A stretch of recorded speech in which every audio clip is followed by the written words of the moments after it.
स्वागत है आप सभी का आपके अपने चैनल एसपीएस स्टडी में।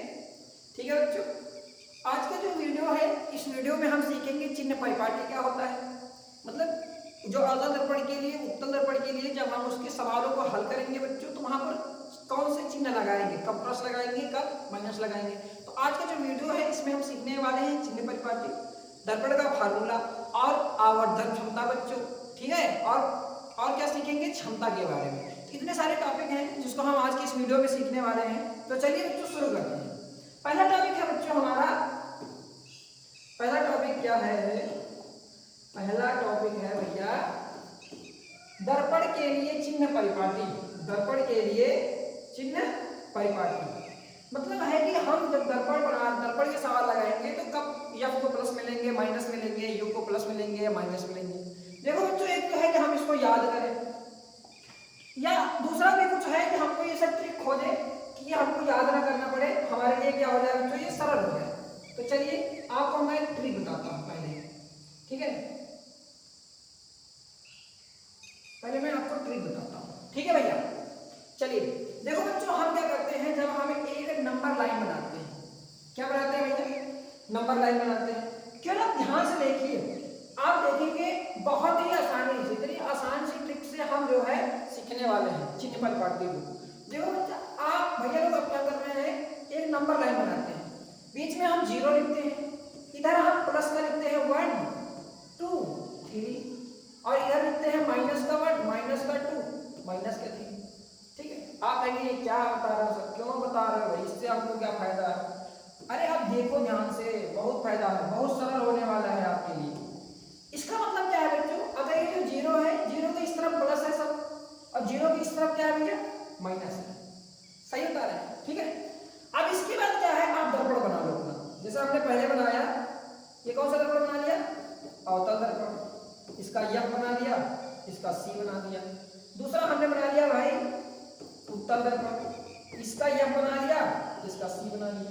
अब इसको ध्यान से देखो, हो गया सारा। ठीक है, अब यहां लिख लेते हैं, लिख देते हैं अवतल दर्पण, और एक बार लिख लेते हैं उत्तल दर्पण। ठीक है बच्चों, अवतल दर्पण के लिए एफ क्या होगा, यू क्या होगा, वी क्या होगा। उत्तल दर्पण के लिए एफ क्या होगा, यू क्या होगा, वी क्या होगा। ठीक है, देखो ऊपर चार्ट में तो लिखा ही है, हम इसको कुछ दूसरे अंदाज में भी देख लें भाई, समझ में आ जाए। देखो ये आपका अवतल दर्पण है, इसका फोकस किस तरफ है, देखो ध्यान से, इसका फोकस किस तरफ, यहाँ पर है। ठीक है, जब फोकस इस तरफ है तो इस तरफ किस तरह का निशान होता है। देखो अगर मान लें हम 0 पर दर्पण रख रहे हैं सारे, तो इस तरफ क्या होता है, माइनस। इसका मतलब अवतल दर्पण की फोकस किस में होने वाली है, माइनस में होने वाली है, क्योंकि अवतल दर्पण के लिए फोकस माइनस में होती है। कितना आसान है। देखो जब हम किरण आरेख इसके बना रहे थे भाई, तो हम 6 टाइम्स किरण आरेख बनाए हैं अवतल दर्पण का, और 6 टाइम्स जब किरण आरेख बनाए हैं तो हर बार हम वस्तु को इसी तरफ तो रखे हैं, कि इस तरफ रखे हैं, नहीं रखे, इस तरफ रखे हैं। वस्तु किस तरफ रख रहे हैं, इस तरफ। इस तरफ मतलब लेफ्ट साइड, और लेफ्ट साइड किस में निशान होता है, माइनस का। इसका मतलब वस्तु की पूरी भी किस में हो जाएगी भाई, माइनस में हो जाएगी। अब पृथ्वी को देखते हैं, अगर हम पीछे रिवाइंड करें तो हम देखते हैं, हम पाते हैं कि जो 6 किरण आरेख बनाए थे बच्चों, उसमें से 5 किरण आरेखों में प्रतिबिंब इस तरफ बन रहा था। ठीक है, और एक किरण आरेख में प्रतिबिंब यहां पर बन रहा था। जो यहां पर बन रहा था वो आभासी था, और जो इधर बन रहे थे सारे 5 वो वास्तविक थे। इसका मतलब 2 प्रकार के प्रतिबिंब बनेंगे, लिख देता हूं। एक तो आभासी बनेगा बच्चों, और दूसरा क्या होगा, वास्तविक होगा। ठीक है, वास्तविक का मतलब इस तरफ, इस तरफ किसका निशान है, माइनस का, तो वास्तविक के आगे लगा लो माइनस। आभासी का मतलब इस तरफ हो गया, तो इस तरफ किसका निशान हो जाएगा, प्लस का। कितना आसान था बताओ, सीख सकते हो, बहुत ही आसान है, कोई रटने की आवश्यकता नहीं भाई। चलो उत्तल दर्पण को देखो, ये आपका उत्तल दर्पण है, उत्तल दर्पण का फोकस किस तरफ है, इस तरफ है।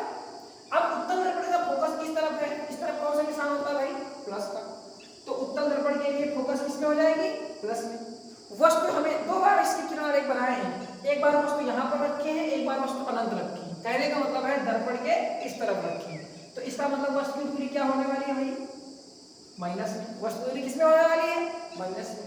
प्रतिबिंब का देखो ध्यान से भाई, दोनों टाइम्स इसका प्रतिबिंब बना हुआ है ध्रुव और फोकस के बीच, यहाँ बन रहा है, बन रहा है नहीं बन रहा, दर्पण के इस तरफ बन रहा है, इस तरफ कौन सा निशान है, प्लस का, तो v किस में हो जाएगी, प्लस में हो जाएगी। तो कितना आसान से तरीके से हम इसको याद कर सकते हैं भाई। बाकी आपको यहाँ पर भी ऐसे भी याद कर सकते हो, या फिर आप याद करना चाहो तो उसको भी दे देंगे। अवतल दर्पण में फोकस दूरी ऋणात्मक होती है, उत्तल दर्पण में प्लस की होती है। देखो यहाँ पर लिखा भी हुआ है, हमने बना भी दिया था ये भी। जैसा आपको सुटेबल करे, जो भी चीज आपको जैसे सुटेबल करती है आप उसको वैसे याद करो भाई। वस्तु की दूरी दोनों में माइनस में ही होती है, अवतल में भी और उत्तल दर्पण में। प्रतिबिंब की जो दूरी है भाई वो डिपेंड करती है आभासी है कि वास्तविक। अगर वास्तविक है तो माइनस में, आभासी है तो प्लस में। क्योंकि उत्तल दर्पण में हमेशा आभासी ही बनता है, इसलिए प्लस में रखिएगा। अब आता है वस्तु की ऊंचाई और प्रतिबिंब की ऊंचाई, ठीक है। अब देखो वस्तु की ऊंचाई और प्रतिबिंब की ऊंचाई में क्या बात है, वस्तु की ऊंचाई हो या प्रतिबिंब की ऊंचाई हो, इसको भी देख लेते हैं। देखो जब हम कोई ऊपर की ऐसे लाइन बनाते हैं, मतलब वाई अक्ष का बनाते हैं, तो इसमें क्या करते हैं, जीरो यहाँ लिखते हैं, यहाँ 1 लिखते हैं, यहाँ 2 लिखते हैं, यहाँ -1 लिखते हैं, यहाँ -2 लिखते हैं। कहने का मतलब है ऊपर की दूरियां प्लस में नापते हैं, नीचे की दूरियां माइनस में नापते हैं। तो इसका मतलब है कि हम जब भी वस्तु रख रहे होते हैं, हमेशा हर बार वस्तु को मुख्य अक्ष के ऊपर ही तो रखते हैं, तो ऊपर किसका निशान होता है, प्लस का। इसका मतलब वस्तु की ऊंचाई, वस्तु की लंबाई किसमें होगी, प्लस में ही होगी। देखो लिखा हुआ है वस्तु की ऊंचाई धनात्मक, वस्तु की ऊंचाई धनात्मक। अब प्रतिबिंब डिपेंड करता है सीधा बन रहा है कि उल्टा बन रहा है। देखो बच्चों जब सीधा बनेगा तो मुख्य अक्ष के ऊपर होगा, जब उल्टा बनेगा तो मुख्य अक्ष के नीचे होगा। कब सीधा बनता है, कब उल्टा बनता है, जब प्रतिबिंब आभासी हो तो सीधा बनता है, जब प्रतिबिंब वास्तविक हो तो उल्टा बनता है। उल्टा का मतलब नीचे, नीचे किसका निशान है, माइनस का। इसका मतलब जब कहा जाए वास्तविक तो माइनस हो जाएगा, जब कहा जाएगा आभासी तो क्या हो जाएगा, प्लस हो जाएगा, ठीक है। या फिर आप सीधा उल्टा याद रख लो, तो वो सीधा में प्लस, उल्टा में माइनस, ठीक है। इसमें सीधा हो जाएगा तो प्लस हो जाएगा। इस प्रकार से हम चिन्ह परिपाटी को बच्चों याद कर सकते हैं। चलिए आगे बढ़ते हैं। अगला टॉपिक है हमारा दर्पण का फार्मूला, दर्पण का सूत्र। क्या है बच्चों, दर्पण फार्मूला। क्या है दर्पण फार्मूला, दर्पण का सूत्र या दर्पण के लिए सूत्र क्या होता है। दर्पण के लिए सूत्र बच्चों होता है 1/f बराबर 1/v प्लस 1/u, ठीक है। इसमें हमको ध्यान रखना है जहां यम क्या है, u क्या है बच्चों और v क्या है, ठीक है। यम क्या है, u क्या है और v क्या है, ठीक है। तो यम क्या होता है बच्चों, फोकस दूरी। यम क्या होता है, फोकस दूरी होता है। u क्या होता है बच्चों, वस्तु की दूरी होता है। u क्या होता है, वस्तु की दूरी। v क्या होता है, v होता है प्रतिबिंब की दूरी। v क्या होता है, प्रतिबिंब की दूरी, ठीक है। हमको पता होना चाहिए कि आखिर यह क्या है इस फार्मूले में, u क्या, v क्या है और u क्या है। यह क्या है, फोकस दूरी, v क्या है, प्रतिबिंब की दूरी, u क्या है बच्चों, वस्तु की दूरी, ठीक है। एक और सूत्र है, जब ये फार्मूला हो जाना है, एक और दूसरा फार्मूला हमको याद रखना है, यम बराबर -v/u बराबर i/o। अभी हम आगे सीखेंगे इसके बारे में भी, यम क्या होता है। यम होता है आवर्धन क्षमता। देखो बच्चों यम को क्या बोलते हैं, आवर्धन क्षमता। क्या बोलते हैं, आवर्धन क्षमता। आवर्धन क्षमता बताता है कि बनने वाला प्रतिबिंब कितने गुना वस्तु से बड़ा है या कितने गुना वस्तु से छोटा है, ठीक है। तो ये दो फार्मूला है परावर्तन में, ये दो फार्मूला है। एक और फार्मूला भी है तीसरा, P बराबर होता है 1/f। P बराबर क्या होता है, 1/f, जहां पर P क्या है, ये होती है क्षमता। P क्या होती है, क्षमता। किसकी क्षमता, दर्पण की क्षमता। अभी इसके बारे में हम आगे सीखेंगे, ठीक है। तो अभी हमारा पहला टॉपिक है दर्पण का सूत्र, दर्पण फार्मूला। तो दर्पण का फार्मूला क्या होता है भाई, 1/f बराबर 1/v प्लस 1/u, ठीक है। चलिए इस फार्मूले की मदद से हम पहले सवाल को हल करते हैं। हम पहला सवाल पढ़ते हैं अवतल दर्पण के लिए। किसके लिए भाई, अवतल दर्पण के लिए हमारा पहला क्वेश्चन है। किसके लिए है, अवतल दर्पण के लिए। देखो सवाल क्या है, किसी अवतल दर्पण की फोकस दूरी 15 सेंटीमीटर है। क्या है, फोकस दूरी बच्चों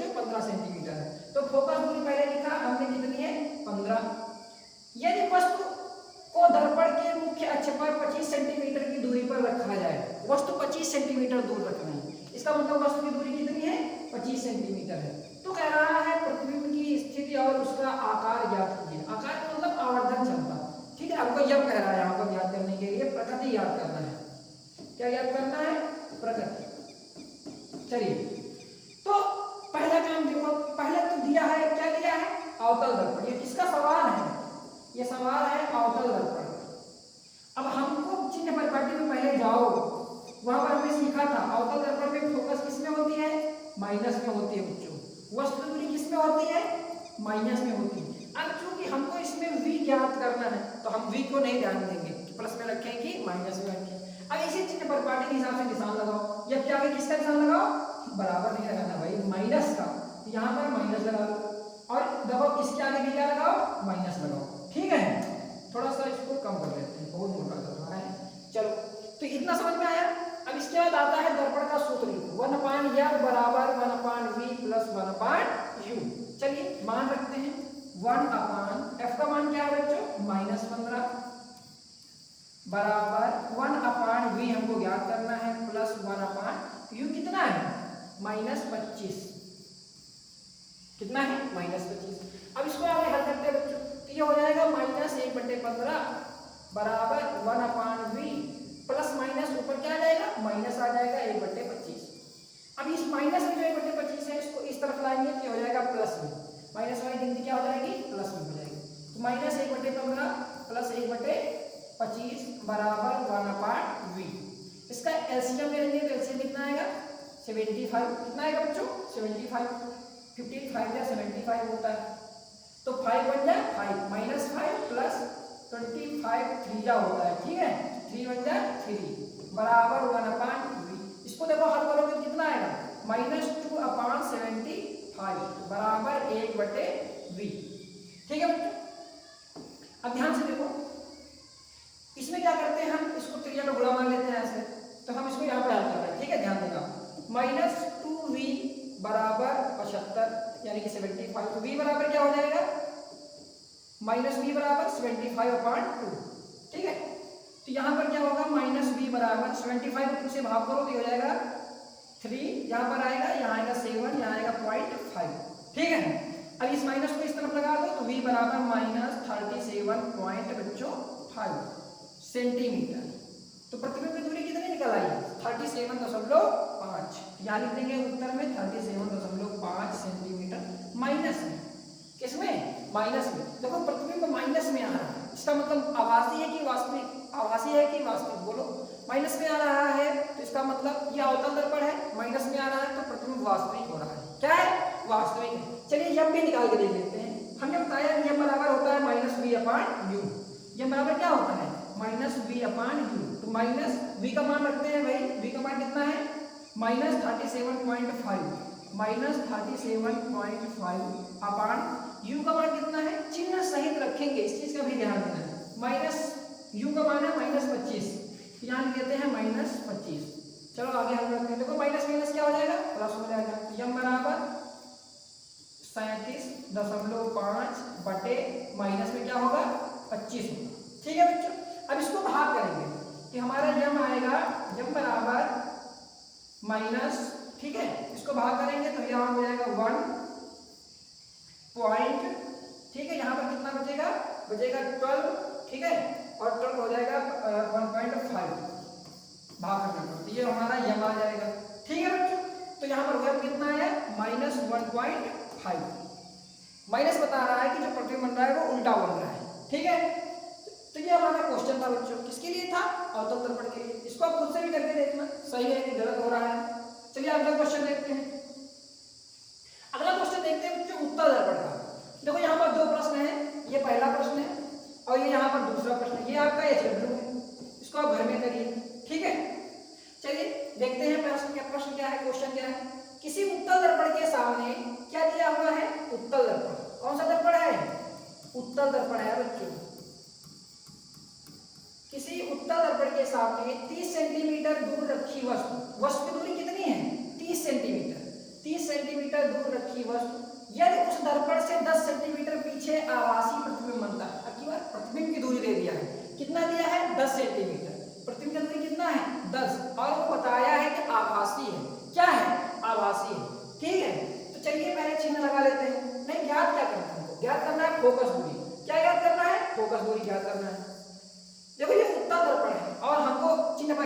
जाओ तो वहां ध्यान दिया था, हमने सीखा था कि उत्तल दर्पण में वस्तु की दूरी किसमें होती है बच्चों? माइनस में होती है। प्रतिबिंब की दूरी किसमें होती है?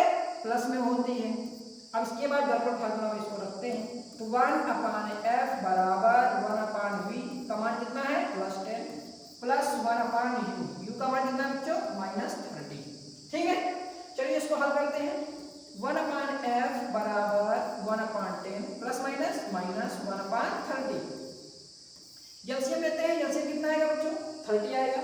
इसको पहाड़ टेबल पढ़ते हैं तो कितना हो जाएगा? ये हो जाएगा 3 टाइम्स, तो यहाँ हो जाएगा 3 माइनस ये होगा 1 टाइम्स, यहाँ हो जाएगा 1 बराबर 1/f। चलिए आगे करते हैं। 1/f बराबर 3 को बन गया बच्चों 2/30, 2 1 2 2 3 बार जाएगा अपना। ठीक है, इसको त्रिज्या का गुणा मारेंगे ऐसे ऐसे, तो ये क्या हो जाएगा हमारा? f बराबर 15 सेंटीमीटर। तो दर्पण की फोकल दूरी कितनी निकलती है? 15 सेंटीमीटर निकल रही है। कितना निकल रही है? 15 सेंटीमीटर निकल रहा है। ठीक है बच्चों, तो ये भी क्वेश्चन हो गया। अब ये वाला क्वेश्चन आपके लिए छोड़ रहे हैं, सारे क्वेश्चन नहीं करेंगे तो आप क्या करोगे? इसको नोट कर लो और इसको घर में बैठ के करिए। ठीक है, आगे बढ़ते हैं। आगे बच्चों हमको पढ़ना है दर्पण के लिए आवर्धन, जो अभी आपको बताए थे ना m, आवर्धन क्षमता उसको बोलते हैं m। दर्पण के लिए आवर्धन, आवर्धन क्या होता है बच्चों? आवर्धन बताता है कि दर्पण द्वारा बना प्रतिबिंब वस्तु की तुलना में कितना बड़ा या कितना छोटा है। हमने आपको बताया है कि आवर्धन क्या होता है बच्चों। आवर्धन हमको ये बताता है कि बनने वाला प्रतिबिंब वस्तु की तुलना में कितने गुना बड़ा है या कितना गुना छोटा है बच्चों। ठीक है, तो चलिए आवर्धन, या फिर हम अगर इसका जो सूत्र होता है, देखो आवर्धन का सूत्र क्या होता है? आवर्धन क्षमता m बराबर होता है, चाहे कहो I अपन हो, अब चूंकि इसमें लिखा हुआ है HIHO, मतलब हाइट ऑफ I मतलब इमेज, हाइट ऑफ O मतलब ऑब्जेक्ट बराबर -v/u। चाहे आप उसको सूत्र ऐसे भी बना सकते हो, क्या बना सकते हो? m बराबर होता है I/O बराबर -v/u। आवर्धन क्षमता की परिभाषा में इस प्रकार भी बना सकते हैं, किसी दर्पण द्वारा बनाए गए प्रतिबिंब की लंबाई तथा वस्तु की लंबाई के अनुपात को आवर्धन क्षमता कहते हैं। ठीक है बच्चों, ये हो गया हमारा आवर्धन क्षमता। आवर्धन क्षमता हमको बताती है कि बनने वाला प्रतिबिंब वस्तु की तुलना में कितने गुना बड़ा बन रहा है या कितने गुना छोटा बन रहा है, तो इस प्रकार बताएगा। अब यम के कितने मान हो सकते हैं? देखो या तो यम 1 से बड़ा होगा, या तो यम का मान 1 होगा, या फिर यम का मान 0 होगा। ठीक है, या फिर यम का मान 0 से बड़ा और 1 से छोटा होगा। देखो बच्चों, अगर यम 1 से कम आ रहा है, यम 1 से क्या आ रहा है? कम, इसका मतलब है प्रतिबिंब सीधा और वस्तु से बड़ा बनेगा। प्रतिबिंब सीधा और वस्तु से बड़ा बनेगा। अगर कब? जब यम का मान 1 से ज्यादा हो, जब यम का मान 1 से क्या हो? ज्यादा हो। अगर यम का मान 1 से ज्यादा है तो इसका मतलब है कि प्रतिबिंब सीधा है और वस्तु से बड़ा है। ठीक है, अगर यम बराबर 1 है, यम बराबर क्या है बच्चों? 1 है, यम बराबर 1 है, इसका मतलब बच्चों प्रतिबिंब उल्टा है और वस्तु के बराबर है। तो मतलब वस्तु की ऊंचाई, वस्तु की लंबाई और प्रतिबिंब की लंबाई दोनों क्या है? सेम है। तीसरा आता है बच्चों m का मान 0 से बड़ा हो, 1 से छोटा हो। इस स्थिति में क्या होगा? प्रतिबिंब उल्टा होगा और वस्तु से छोटा होगा। प्रतिबिंब उल्टा होगा और वस्तु से छोटा होगा बच्चों। चलिए आखिरी देखते हैं। अगर m = 0 हो, m = कितना हो बच्चों? 0 हो। अगर m 0 आ जाए तो इसका मतलब है प्रतिबिंब अत्यधिक छोटा होता है। प्रतिबिंब कितना हो जाता है? अत्यधिक छोटा हो जाता है। चलिए अब इसका मतलब है, देखो इसका मतलब क्या है? चिन्ह नियम यहाँ पर भी क्या लिखा गया है? यच कब धनात्मक होता है, ऋणात्मक होता है, प्रतिबिंब कब धनात्मक होता है, कब ऋणात्मक होता है। पॉजिटिव का मतलब वस्तु सीधा है, निगेटिव का मतलब वस्तु उल्टा है, पॉजिटिव का मतलब प्रतिबिंब सीधा है, निगेटिव का मतलब प्रतिबिंब उल्टा है। ठीक है बच्चों, चलिए आगे बढ़ते हैं। इसका देखते हैं आवर्धन क्षमता संबंधित क्वेश्चन। ठीक है, पहला क्वेश्चन है भाई, एक अवतल दर्पण के सामने कोई वस्तु 30 सेंटीमीटर की दूरी पर रखी गई है। कौन सा दर्पण है? अवतल दर्पण। ध्यान देना है, ये अवतल दर्पण है। वस्तु दूरी कितना दिया है? 30। अवतल दर्पण में वस्तु दूरी किस में लिखते हैं? माइनस में। चाहे अवतल दर्पण हो चाहे उत्तल दर्पण हो बच्चों, वस्तु दूरी हमेशा माइनस में ही लिखी जाती है। ठीक है, इसके बाद आता है उसका प्रतिबिंब दर्पण के सामने 15 सेंटीमीटर की दूरी पर बनता है। इसका मतलब प्रतिबिंब की दूरी कितनी है? 15 सेंटीमीटर। प्रतिबिंब की दूरी कितनी है? 15 सेंटीमीटर। तो प्रतिबिंब की दूरी हमने लिख दिया है 15 सेंटीमीटर। ठीक है, अब यदि वस्तु की ऊंचाई 4 सेंटीमीटर, वस्तु की ऊंचाई कितनी हो, 4 सेंटीमीटर हो, वस्तु की ऊंचाई मतलब ओ, ठीक है, वस्तु की ऊंचाई मतलब क्या दिया हुआ है, ओ, वो कितना है 4 सेंटीमीटर। तो कह रहा है दर्पण का आवर्धन ज्ञात करो। क्या ज्ञात करना है हमको, दर्पण का आवर्धन क्षमता एम ज्ञात करना है। ठीक है, तो चलिए देखो इसमें तो इसको हल भी करा दिए थे, इसमें डायरेक्ट बना दिए हैं। पहला सूत्र लिखते हैं m बराबर माइनस वी अपॉन यू। ठीक है बच्चों, तो m बराबर माइनस, ये सूत्र वाला है, v का मान रखते हैं -15 और u का मान रखते हैं हम -30। कितना रखते हैं, -30 रखते हैं। ठीक है, अब इसको हल कर देते हैं तो माइनस माइनस ये कट जाएगा, प्लस हो जाएगा और ये मेन वाला माइनस यहाँ रह जाएगा, 15 या 50, 50 टू 30।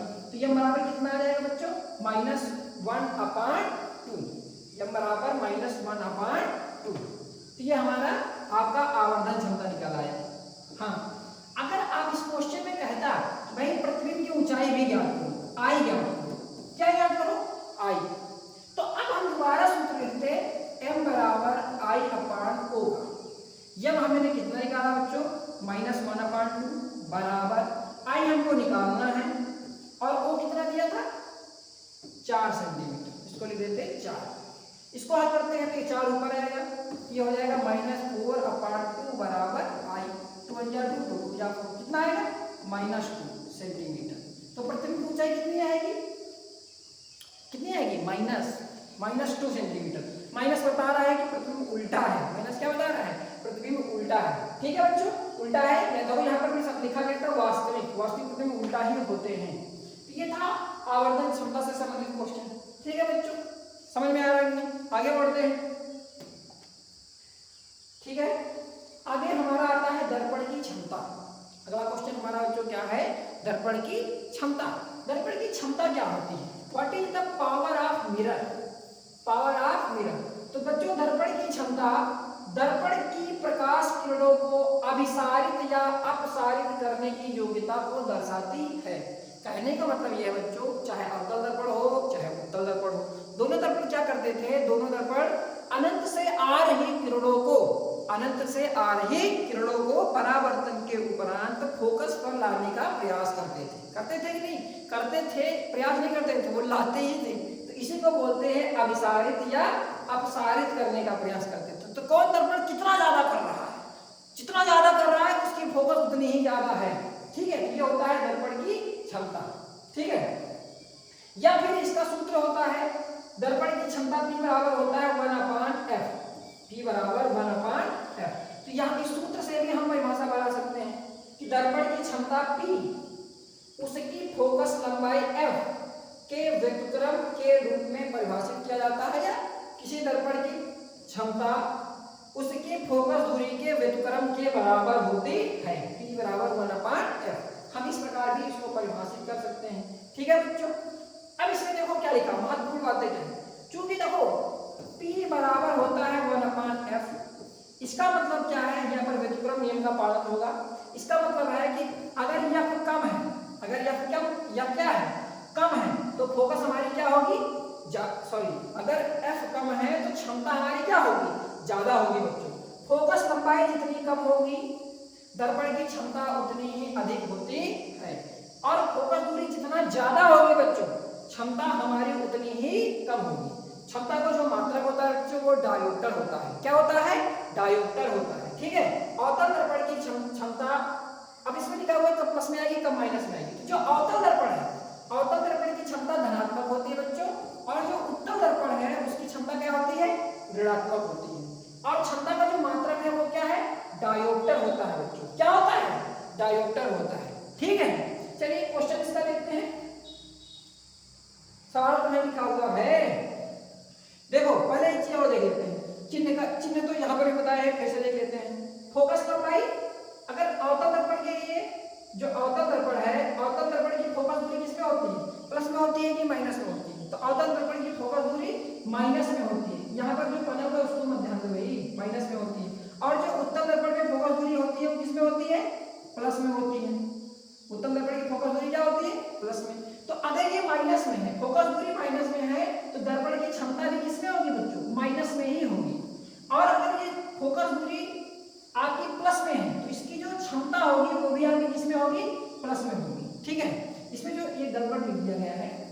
ये जो नोट्स बनाया है पीपीटी गलत तैयार हो गया बच्चों, इसको थोड़ा सा आप करेक्ट कर लेना है, ठीक है। ये माइनस में है तो ये भी माइनस में, ये प्लस में है तो ये भी माइनस में। दोनों केसों में फोकस जो आपका क्षमता है उसका मात्रक डायोप्टर होता है। क्या होता है बच्चों? डायोप्टर होता है। अब सरल भाषा में बोला जाए तो दर्पण की जो क्षमता होती है, दर्पण की क्षमता क्या है बच्चों? प्रकाश किरणों को मोड़ने की शक्ति, प्रकाश किरणों को मोड़ने की शक्ति। जो अनंत से किरणें आती है ना, उनको दर्पण मोड़ता है किसकी ओर? फोकस की ओर। तो मोड़ने की क्षमता कितनी है, ज्यादा है कि कम, वही उसका क्षमता है, वही उसका क्या है भाई? क्षमता है। चलिए उदाहरण देखते हैं अवतल दर्पण के लिए। कह रहा है अगर फोकस 20 सेंटीमीटर है, फोकस कितना है? 20 सेंटीमीटर है, तो कह रहा है उसका पी ज्ञात करो, क्षमता ज्ञात करो। अब एक चीज और देखो बच्चों, यहाँ पर एक समस्या है। समस्या क्या है? कई बार आप जब सवाल हल करोगे तो वहां कई बार फोकस आपको सेंटीमीटर में देगा, कई बार आपको मीटर में देगा। देखो अगर जब आपको मीटर में दे या किसमें दे? मीटर में, तो आप ये सूत्र लगा लिया करो। और जब आपका जो फोकस है वो सेंटीमीटर में दे, किसमें दे? सेंटीमीटर में दे, तो आप ये सूत्र याद रखो, P बराबर 100/9। केवल जब किसमें होना चाहिए? सेंटीमीटर में होना चाहिए, ठीक है बच्चों। अब देखो इसमें क्या है, ये अब सेंटीमीटर में दिया हुआ है, किसमें दिया हुआ है? सेंटीमीटर में। इसका मतलब इस सूत्र पे आ जाएंगे 100/20, ठीक है। कौन सा दर्पण है? अवतल दर्पण है। अवतल दर्पण का फोकस दूरी प्लस में होता है कि माइनस में होता है? अवतल दर्पण का फोकस दूरी माइनस में होता है, ठीक है। यहाँ माइनस रखना चाहिए, तो यहाँ पर हमने लगा दिया है माइनस, तो काट दिया, कितना आ जाएगा? -5 डायोप्टर। कितनी क्षमता आ गई? -5 आएगा, इसमें प्लस लिखा हुआ है, -5 डायोप्टर, ठीक है। इसको देखो उत्तल दर्पण, उत्तल दर्पण का फोकस दूरी होता है प्लस में, किसमें होता है? प्लस में। अब इसमें भी देखो सेंटीमीटर दिया हुआ है, सेंटीमीटर का मतलब है हम रखेंगे 100/30 प्लस का 0 कट जाएगा, कितना आ जाएगा? ये 3.33, ये हमारा प्लस में उत्तर आएगा, ये वाला प्लस में आएगा। ये देखो निशान गड़बड़ बने हैं, ठीक है। तो ये था हमारा पी का कॉन्सेप्ट, क्षमता का कॉन्सेप्ट, ठीक है बच्चों। अब इसके बाद आखिरी में क्या आता है? आखिरी में आता है धन्यवाद। आखिरी में आता क्या है? धन्यवाद। धन्यवाद का मतलब है कि ये जो हम पढ़ रहे थे बच्चों, प्रकाश का परावर्तन, प्रकाश का जो परावर्तन है ये हम पूरा टोटल समाप्त कर चुके हैं, ठीक है। उसका जो स्लाइड से खत्म हो चुका है।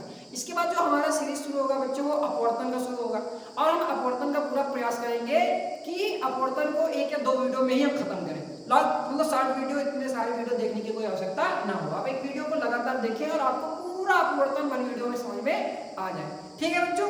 तो आप ध्यान दीजिए, पढ़िए। अगर आपको कोई समस्या आ रहा है तो हमको हमारे वीडियो में कमेंट कर दो, उसको हम नेक्स्ट टाइम सुधारने का प्रयास करते हैं, ठीक है। कोई क्वेश्चन है तो उसको आप कमेंट कर दो क्वेश्चन को, हम आपको जो है उसका सॉल्यूशन बता देंगे, ठीक है बच्चों।